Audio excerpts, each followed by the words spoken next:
এই জাতীয় জুলাই সনদে গণভোট যে ছিল সেটাও সংবিধানের সাথে সাংঘর্ষিক। এই সনদটা বাতিল হলো, কিন্তু নির্বাচনটা বাতিল হবে কি না সেটা যদি আলাদাভাবে কেউ রিড করে এবং কোর্ট যদি রায় দেয় তাহলে হতে পারে।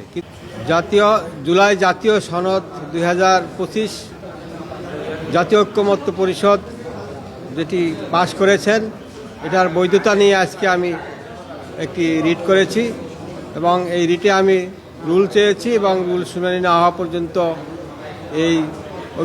এই জাতীয় সনদ 2025 স্থগিত চেয়েও আমি রিট করেছি। আমাদের সংবিধানে যে এই জাতীয় ঐক্যমত্য এটি পাশ করলেন, এটা 2025 সালের পাশ করেছেন। এখানে যে সংবিধানের সাথে সাংঘর্ষিক, যা কিছু করতে হবে সংবিধানে থাকতে হবে। উচ্চকক্ষে 100 আসন এটা সংবিধানে নাই।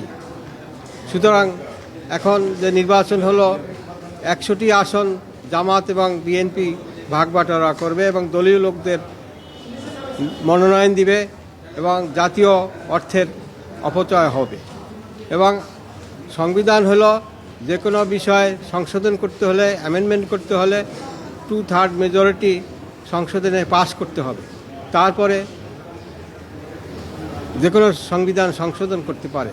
আজকের যে গণভোট হইল 12 ফেব্রুয়ারি, সেই গণভোটও সংবিধানে নাই, কিন্তু এই জাতীয় ঐক্যমত্য কমিশনের এই জাতীয় জুলাই সনদে গণভোট যে ছিল সেটাও সংবিধানের সাথে সাংঘর্ষিক। সংবিধানের 65 অনুচ্ছেদে আছে যে বাংলাদেশের 300টি আসন সরাসরি নির্বাচন হবে, কিন্তু উচ্চকক্ষ বলতে সংবিধানে নাই।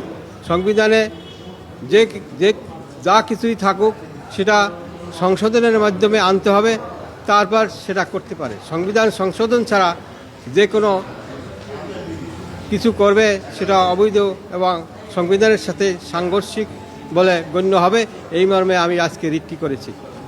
এই সনদ যদি বাতিল হয় তাহলে এই সনদটা বাতিল হলো, কিন্তু নির্বাচনটা বাতিল হবে কি না সেটা যদি আলাদাভাবে কেউ রিড করে এবং কোর্ট যদি রায় দেয় তাহলে হতে পারে। কিন্তু এই রিটে জুলাই সনদ বাতিল হলে নির্বাচন যেটা হয়ে গেল জাতীয় ইলেকশন, সেটা কোনো এফেক্ট হবে না আমি মনে করি।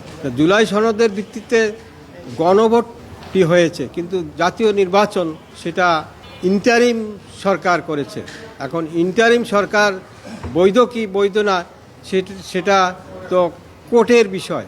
কোর্ট বৈধ ঘোষণা করতে পারে, অবৈধ ঘোষণা করতে পারে যদি কেউ রিট করে। আগামী সপ্তাহে শুনানি হতে পারে।